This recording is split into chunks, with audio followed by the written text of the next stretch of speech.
Hello everyone, कैसे हैं आप सभी लोग। उम्मीद है आप सभी लोग बढ़िया होंगे, मैं भी बहुत बढ़िया।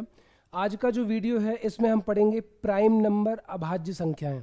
तो अगर आप कंपटीशन की तैयारी कर रहे हैं, कोई भी कंपटीशन एग्ज़ाम हो, चाहे वनडे कॉम्पिटिटिव एग्ज़ाम होना चाहिए, चाहे वो एनटीपीसी हो, ग्रुप डी हो, एसएससी लेवल का हो, स्टेट लेवल का हो, टीचर लेवल का हो, हर एग्ज़ाम के पॉइंट ऑफ व्यू से हर एग्ज़ाम के लिए प्राइम नंबर अभाज्य संख्याएं बहुत ही इम्पोर्टेंट टॉपिक है।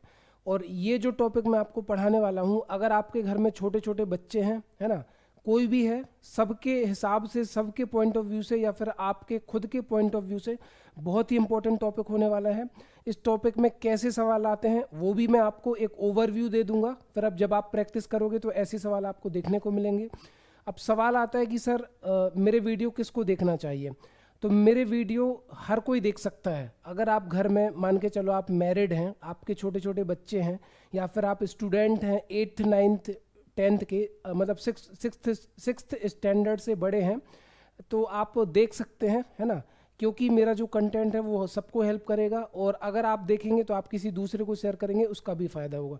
तो चलिए बिना टाइम वेस्ट करें आप आज का वीडियो स्टार्ट करते हैं। और अगर वीडियो पसंद आए तो वीडियो को शेयर करना, चैनल पर नए हो तो चैनल को सब्सक्राइब करना, ज़्यादा से ज़्यादा नीडी लोगों को, जो मैथ्स में पुअर हैं, जिनके मैथ्स में कॉन्सेप्ट वीक हैं, उनको बताना। तो चलिए आज के बहुत ही खूबसूरत, बहुत अच्छा टॉपिक शुरू करते हैं, प्राइम नंबर। प्राइम नंबर मतलब अभाज्य संख्या है ना। तो सबसे पहले हम इसकी डेफिनेशन डिस्कस कर लें कि those number which have exactly 2 factors is called prime number. ऐसी संख्याएं जिनके केवल और केवल 2 गुणनखंड होते हैं वो अभाज्य संख्याएं कहलाती हैं। यहाँ पर लिखा हुआ है केवल 2 गुणनखंड या एग्जैक्टली 2 फैक्टर। ऐसी संख्याएं या ऐसा नंबर, ऐसी संख्या जिसके केवल और केवल 2 गुणनखंड होते हैं।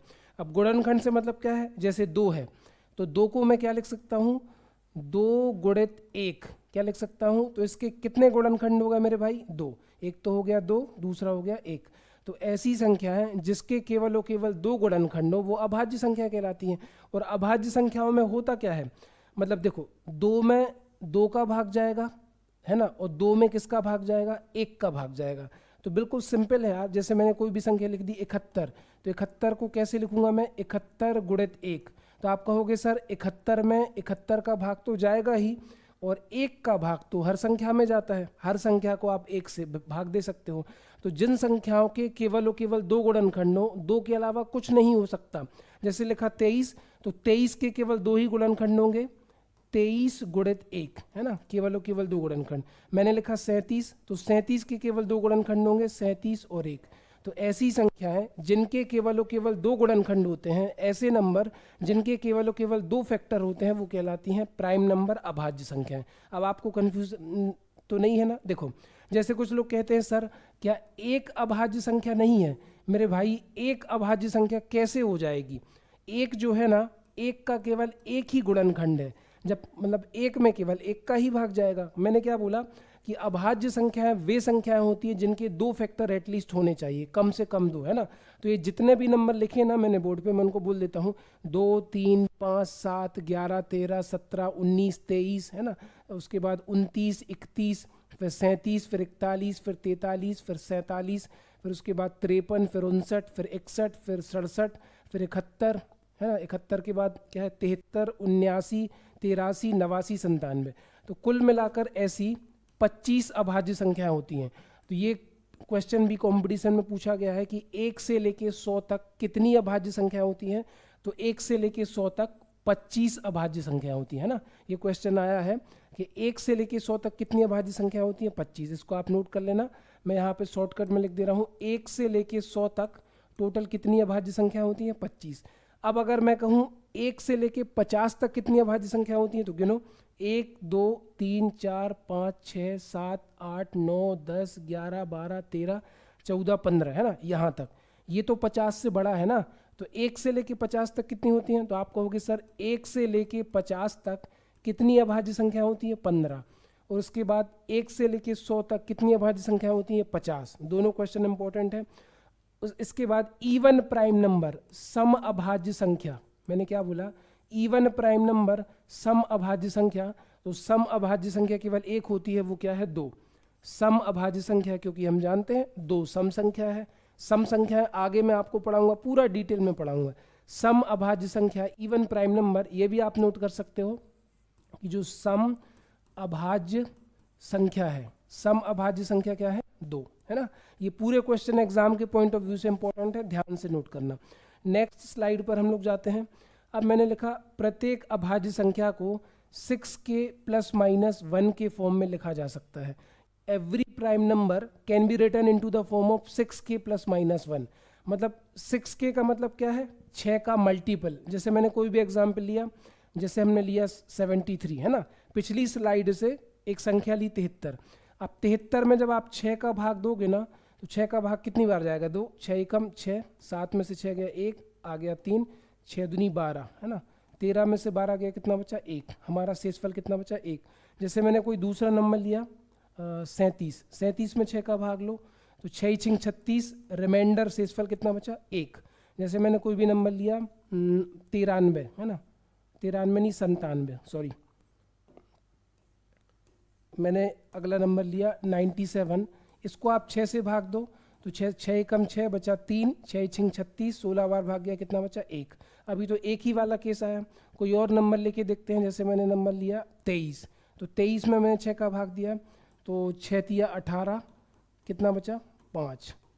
तो यहाँ पर मैं क्या बताने की कोशिश कर रहा हूँ कि अगर कोई भी अभाज्य संख्या है ना, तो उसको जब आप 6 से भाग दोगे, कोई भी अभाज्य संख्या है, ये अभाज्य संख्या पता लगाने का एक अच्छा तरीका है। अगर आपको कन्फ्यूजन हो रहा है अभाज्य संख्या में, तो किसी भी अभाज्य संख्या को 6 से भाग देने पर या तो 1 शेष बचेगा या तो 5 शेष बचेगा, है ना। कि किसी भी अभाज्य संख्या को 6 से भाग देने पर या तो 1 बचेगा या तो 5 बचेगा। कोई भी आप नंबर लेके देख लेना। लेकिन मैं ये नहीं कह रहा कि हर वो संख्या जिसको मैं 6k प्लस माइनस 1 के फॉर्म में लिख दूं वो अभाज्य संख्या होगी। मैंने क्या बोला? प्रत्येक अभाज्य संख्या को 6k प्लस माइनस 1 के फॉर्म में लिखा जा सकता है। आई मीन कि अगर आप अभाज्य संख्या को 6 से भाग देंगे ना, तो या तो मेरे भाई 1 बचेगा या तो मेरे भाई 5 बचेगा, है ना। ये भी इंपॉर्टेंट है। नेक्स्ट स्लाइड पर हम लोग जाएं। क्वेश्चन कैसे आते हैं, है ना, क्वेश्चन कैसे फॉर्म होते हैं, तो देख लो। एक क्वेश्चन है 73, 77, 79, 89, इनमें से कौन सी संख्या अभाज्य संख्या नहीं है? पेपर में क्वेश्चन आया, which one of the following is not a prime number. Group D NTPC तक में ऐसे क्वेश्चन देखने को मिले हैं। अगर भरोसा नहीं है तो एग्जाम दे देना, फिर वीडियो में कमेंट करना, आपको देखने को मिल जाएगा। विच, बस नंबर चेंज हो सकता है, क्वेश्चन देखने को मिल जाएगा। Which one of the following is not a prime number, निम्न में से कौन सी अभाज्य संख्या नहीं है? तो मैंने क्या बोला? 73 को मैं क्या लिख सकता हूँ? 73 गुणित 1। 79 को क्या लिख सकता हूँ? 79 गुणित 1। 89 को क्या लिख सकता हूँ? 89 गुणित 1। तो जिन संख्याओं के केवल 2 गुणनखंड हैं, 2 फैक्टर हैं, वो अभाज्य हैं। लेकिन 77 में तो भाई 11 का भी भाग जाता है, 11 7 77, 7 का भी भाग जाता है, 7 11 77। तो ये हमारी अभाज्य संख्या नहीं है, क्योंकि अभाज्य संख्या की शर्त ये है कि अगर 73 अभाज्य संख्या है ना, तो उसमें केवल 2 ही संख्याओं का भाग जाएगा, एक तो हमारा 73 और दूसरा 1। आई थिंक अब क्लियर हो गया होगा। अगर 41 अभाज्य संख्या है तो इसमें केवल 2 ही संख्याओं का भाग जाएगा, एक तो 41 और दूसरा 1। I hope it is clear, है ना। नेक्स्ट क्वेश्चन क्या है? 11, 13, 15, 17, 19, इसमें गलत क्या है? तो इसमें मेरे भाई 15 गलत है, क्योंकि ये जो पूरी सीरीज है ना, इसमें अभाज्य संख्याएं लिखी हैं। 11 भी अभाज्य, 13 भी अभाज्य, 17 भी अभाज्य, 19 भी अभाज्य। 15 को क्या लिख सकते हैं? 3 5 15, अभाज्य नहीं है। जिनके केवल 2 गुणनखंड हो, 2 गुणनखंड कौन से हों? एक तो वो खुद और दूसरा कोई एक। जैसे मैंने लिखा 13, तो 13 के फैक्टर क्या है? 13 और 1। लेकिन 15 के क्या हैं? 15 के फैक्टर क्या है? 15 के फैक्टर देख लो, 3 का भाग जाएगा, 3 5 15, 5 का भाग जाएगा, 5 3 15, 15 का भाग जाएगा, 1 का भाग जाएगा। बहुत सारे फैक्टर है ना, तो जिसके केवल 2 हों। अब शायद क्लियर हो गया होगा। अब इसमें बताना है 2 3 5 7 11 13 क्वेश्चन मार्क 19। तो ध्यान से देखो, 2 अभाज्य, 3 अभाज्य, 5 अभाज्य, 7 अभाज्य, 11 अभाज्य, 13 अभाज्य। तो अब अगली अभाज्य क्या आती है 13 के बाद? तो 13 के बाद 17 आता है ना। तो हमारा आंसर क्या हो गया? 17। नेक्स्ट, 1 से लेके 100 तक कितनी अभाज्य संख्या है? तो 1 से लेके 100 तक 25 अभाज्य संख्या है। तो अगर आपने वीडियो को शिद्दत से देखा होगा ना मेरे भाई, अच्छे से देखा होगा, तो मैंने पूरी कोशिश की है समझाने की, और थोड़ा बहुत कुछ कॉन्सेप्ट मुझे कुछ रह गया होगा तो वो मैं कभी ना कभी आपका डाउट सॉल्व कर दूंगा। वीडियो पसंद आया तो शेयर करना, चैनल पर नए हो तो चैनल को सब्सक्राइब करना। Thank you so much guys, मिलते हैं नेक्स्ट वीडियो में। धन्यवाद।